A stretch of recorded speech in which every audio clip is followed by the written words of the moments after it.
The Milwaukee Bucks are out here wilding. Right now they're 31-13, second in the East, and they thought they deserved to fire their coach. They've won 3 in a row, 6 of their last 7, and I think the Giannis trade is working out to perfection, or at least the trade for Dame to pair him with Giannis. Looking at their offense, they are elite, second in points per game, third in offensive rating.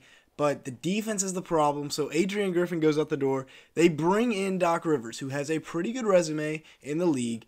Here are some of his accomplishments. He was voted as a top 15 coach ever. He's won an NBA championship. He's won a coach of the year, but it was at the turn of the century. He's had 8 teams in the top 5 in defensive rating, which is the big thing there. And then he's coached 10 50-win teams. So obviously a pretty good coach. He comes into a system where they are 3rd in field goal percentage, 7th in three-point percentage, and 2nd in free throws made. And I think he has a couple of elite superstars that are perfect complements to each other. Damian Lillard, he's taken kind of a step back this year in his points per game.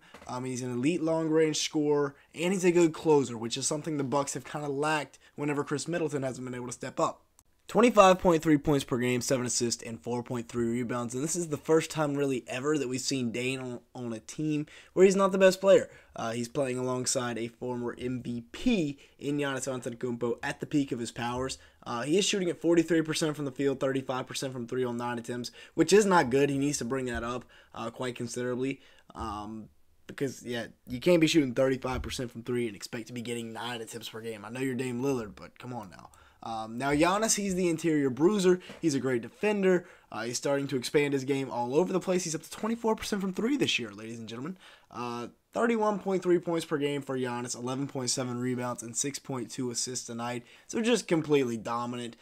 He's accounting for over 43 points per game. 61% shooting from the field, 24% from 3, like I said. 1.3 blocks, 1.1 steals. So he's an elite defender. We know he's a perennial Defensive Player of the Year candidate. Just going straight through Jonathan Isaac's chest right there. He's an absolute monster. Dame is pretty good. He's been inefficient. And then they got the perfect in-between in Chris Middleton. I really like the way this big three is constructed. The offense, like we said, the offense is perfect. The defense is where things need to pick up, and hopefully bringing in Doc Rivers can help that.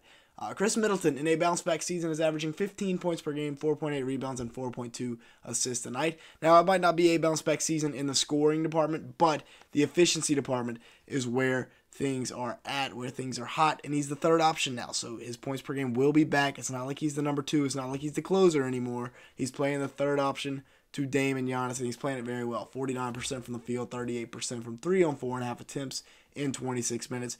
This has been a very underrated season for Chris Middleton so far because he has been efficient and he has done what the Bucks have asked him to do, which has led to them scoring the 2nd most points in the NBA.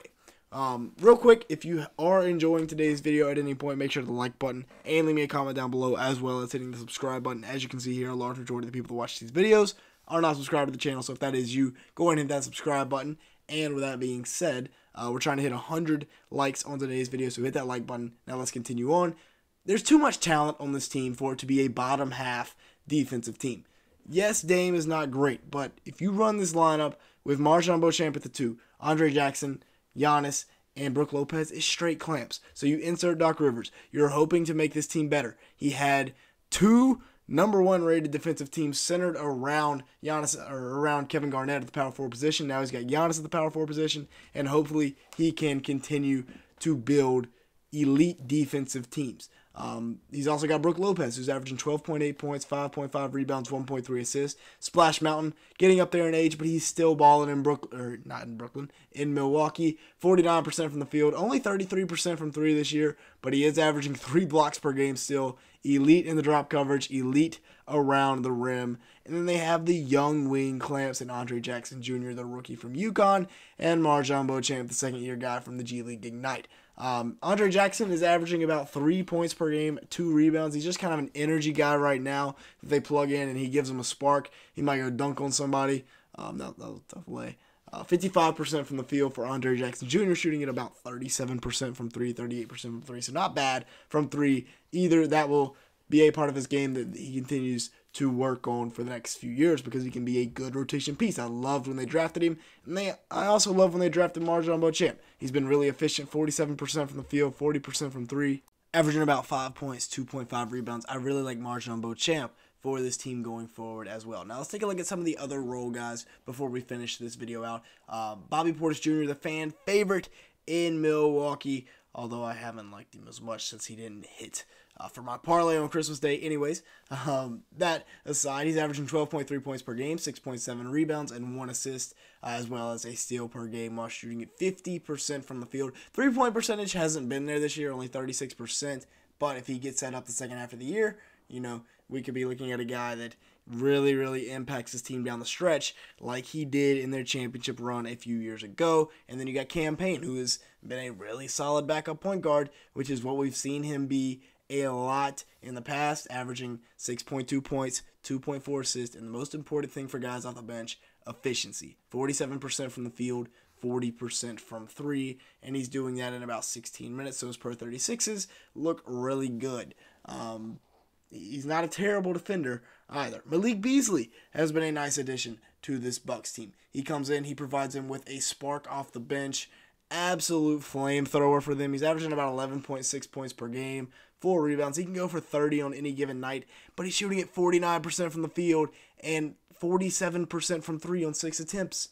Elite numbers there from Malik Beasley, and that is in 30 minutes per game as the 6th man for this Bucks team, sometimes starting as well. You also got Pat Connaughton, who sometimes comes in and gives them minutes. He was, a starter on that championship team a couple years ago, but he's been rumored in some trade packages. And then hopefully sometime soon they will be getting Jay Crowder back, who we all know has been a solid role piece on countless deep NBA playoff teams over the past few years. Now, like I said, they're trying to make some trade packages, trying to make some trade moves, but really all they have to give is Cam Payne, Pat Connaughton, and a couple of second-round picks.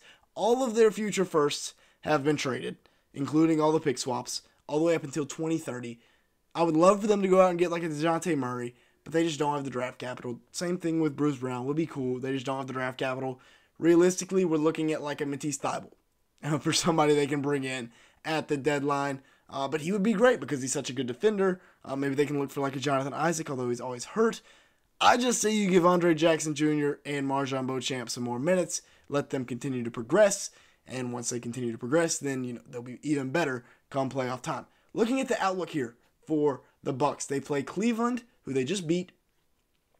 They play them again, a red-hot Cleveland team, by the way, coming off a couple of wins against the best team in the league. Then they got New Orleans, Denver, Portland, Dallas, Utah, Phoenix. That is a tough stretch coming up. Not Portland so much, but it is Dame's return to Portland. So we can see that. But then like Denver, Dallas, Phoenix, top teams in the Western Conference. With that being said, that's going to be it for today's video. Thank you so much for watching. Make sure to like button and hit that subscribe button. Like I said, we're trying to hit 100 likes on today's video. And with all that being said, thanks so much for watching today's video.